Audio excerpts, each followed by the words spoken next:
Dia ini filmnya deserve buat masuk Oscar gitu.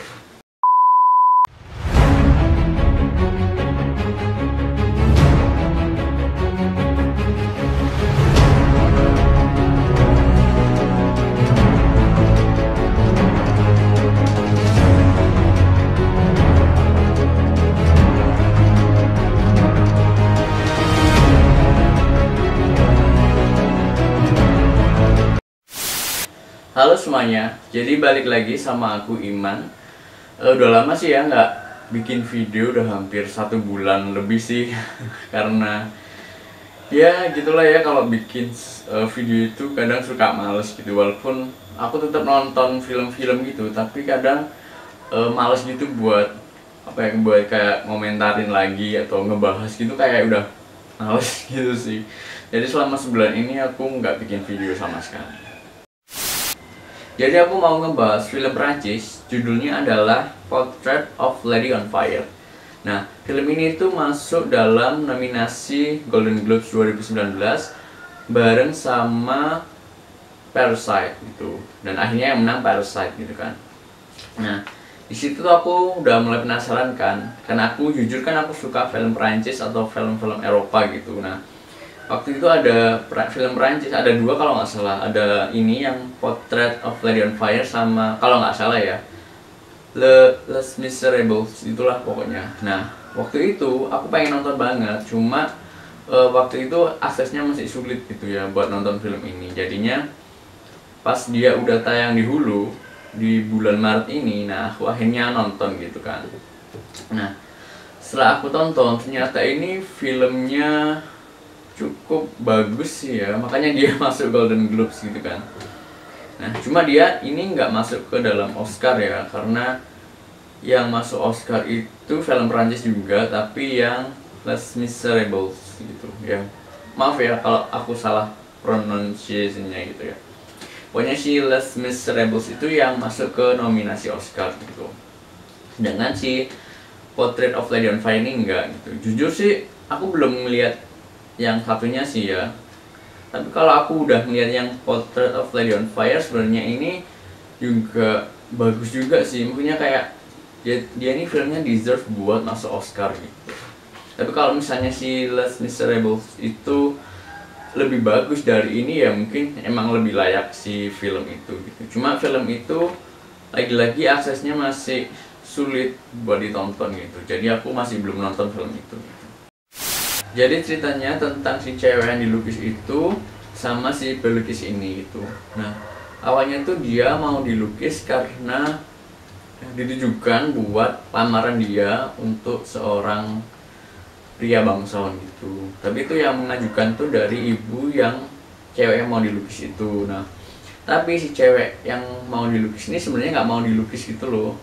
Nah, akhirnya si ibu itu menyuruh si pelukis cewek ini buat melukis cewek ini yang mau lamaran ini secara diam-diam gitu. Dan akhirnya mereka menjalin hubungan sampai akhirnya ada hubungan batin, terus mereka saling suka gitu. Nah, endingnya ini hampir kayak kalau kalian nonton Call Me By Your Name ya itu endingnya hampir kayak gitu sih. Jadi kayak nangis, terus ya kayak meratapi nasib gitu lah gitu. Nah, singkat ceritanya pokoknya gitu, kalian tonton sendiri aja di Hulu ya, udah ada di Hulu gitu. Nah, film ini itu karena bagus ya, film ini mendapatkan penghargaan dari Cannes Film Festival. Itu dia menang dalam kategori Best Screenplay, kemudian Queer Palm, sama dapat nominasi Palme d'Or. Nggak tahu sih ya aku pronounce-nya gimana. Nah, yang nomine Palme d'Or ini yang menang kan yang si Parasite itu kan. Nah, dia tuh masuk dari salah satu kategori filmnya itu. Jadi kategori istilahnya kayak Best Picture-nya di Cannes gitu kan. Gitu. Tapi di Cannes ini dia menang di kategori Best Screenplay sama Queer Palm gitu. Terus dia juga masuk di nominasi di César Award. Jadi César Awards ini kayak Oscar-nya Prancis gitu. Nah itu tuh dia banyak banget sih ya, banyak banget nominasi yang didapat gitu. Dia totalnya ada 1, 2, 3, 4, 5, 6, 7, 8, 9, 10. Jadi dia dapat di César Award itu 10 nominasi, cuma dia itu hanya menang 1 aja di César Award. Itu di kategori Best Cinematography gitu. Tapi ini udah lumayan bagus sih ya, berarti ini filmnya kan bener-bener bagus kan kalau sampai masuk César Award gitu, istilahnya Oscar-nya Prancis gitu. Berarti kan ini memang udah filmnya udah bagus gitu. Oke, terus lanjut. Oh ya, film ini itu dapat rating dari IMDb. Jadi film ini dapat rating dari IMDb itu 8,2, which is itu gede banget ya. Berarti film ini emang bener-bener bagus gitu. Yang kedua dari Rotten Tomatoes itu dia dapat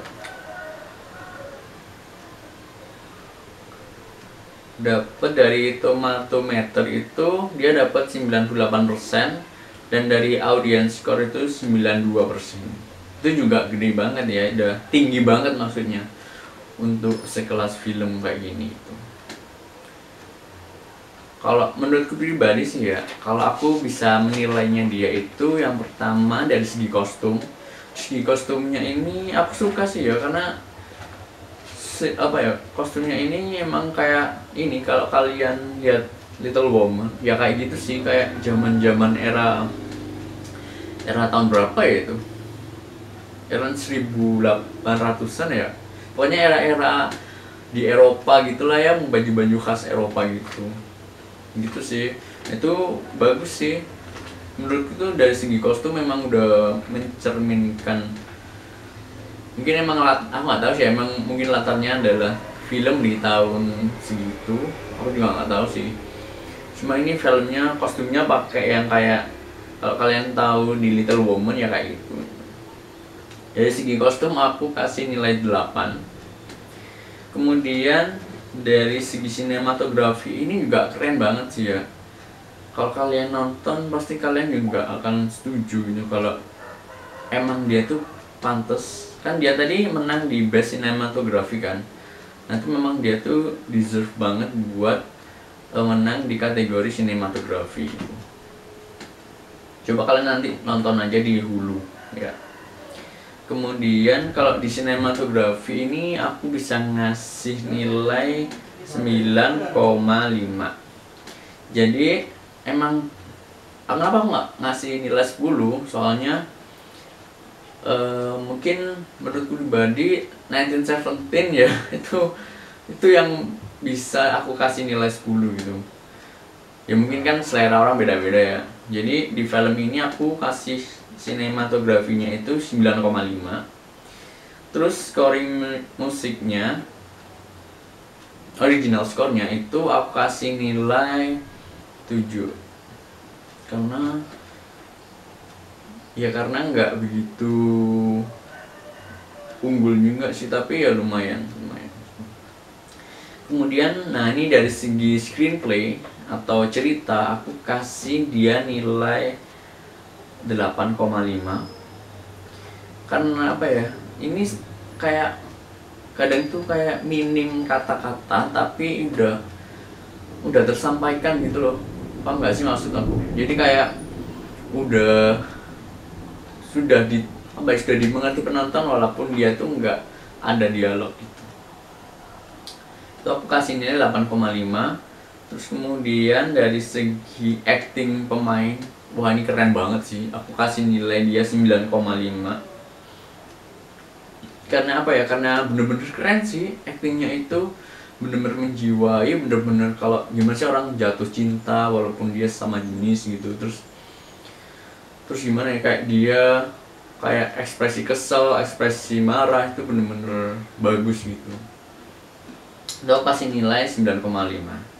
Nah Untuk latar tempatnya aku kasih nilai 8,5 karena latar tempatnya juga aku suka sih ya, kayak suasana di pantai tapi itu kayak di tebing pantai gitu, tapi kayak mendung gitu sih, tapi bagus sih. Coba kalian nonton aja deh, nonton aja di Hulu ya gitu. Jadi skor rata-ratanya ada 8,5 dari aku. Jadi film Portrait of Lady on Fire ini aku kasih nilai rata-rata 8,5 karena emang film ini sebagus itu sih menurut aku ya. Jadi nggak hanya aku aja yang ngerasa film ini bagus, tapi beberapa netizen dari luar sana juga menganggap film ini bagus gitu. Nah, ini aku ada beberapa sedikit komentar dari Twitter dari para netizen gitu. Kebanyakan positif sih emang gitu. Jadi kayak dia bilang kalau si Portrait of Lady on Fire ini benar-benar the best movie yang pernah dia lihat di tahun ini gitu. Banyak sih kayak pokoknya kebanyakan komentar netizen itu bagus gitu dari film ini gitu. Dan banyak yang nge-comparein si film Portrait of Lady on Fire ini sama Call Me By Your Name. Jadi ini kayak istilahnya apa ya? Kayak versi ceweknya dari Call Me By Your Name gitu. Jadi kalau mereka yang suka Call Me By Your Name harusnya suka juga sama Portrait of Lady on Fire gitu. Dan ini juga latarnya hampir sama nggak? Enggak deh. Kalau si Call Me By Your Name kan latarnya di Italia, cuma dia ada beberapa bahasa Perancis gitu kan. Kalau di ini emang full bahasa Perancis karena emang ini film Perancis gitu. Cuma endingnya sih kalau kalian lihat itu di Call Me By Your Name sama Portrait of Lady on Fire ini benar-benar mirip gitu. Jadi endingnya ya keceritaan ya. Jadi endingnya itu kalau di Call Me By Your Name kan si Elio ini kan nangis gitu kan, nangis sambil ngeliat api. Nah kalau si Portrait of Lady on Fire ini si cewek yang dilukis ini juga sama nangis gitu pas waktu itu dia lagi dengerin, kalau nggak salah sih, konser musik klasik gitu. Jadi kayak makanya dari situ semua kayak menganggap ini hampir sama gitu. Oke, mungkin sampai di sini aja pembahasan tentang film Portrait of Lady on Fire. Kalau kalian penasaran pengen nonton, kalian bisa tonton di Hulu. Atau kalau mungkin kalian yang nggak punya account di Hulu ya, kalian bisa coba cari di internet kalau mungkin ada, tapi mungkin aksesnya agak sulit gitu ya. Jadi aku sarankan emang nonton di Hulu aja gitu. Oke, kalau kalian suka dengan video ini kalian bisa like, atau kalau kalian ingin ngebahas lebih lanjut tentang film ini juga kalian bisa komen di bawah ini. Atau kalau kalian yang masih mau lihat video-videoku selanjutnya, kalian bisa subscribe channel ini. Oke, sampai ketemu di video selanjutnya. Dadah.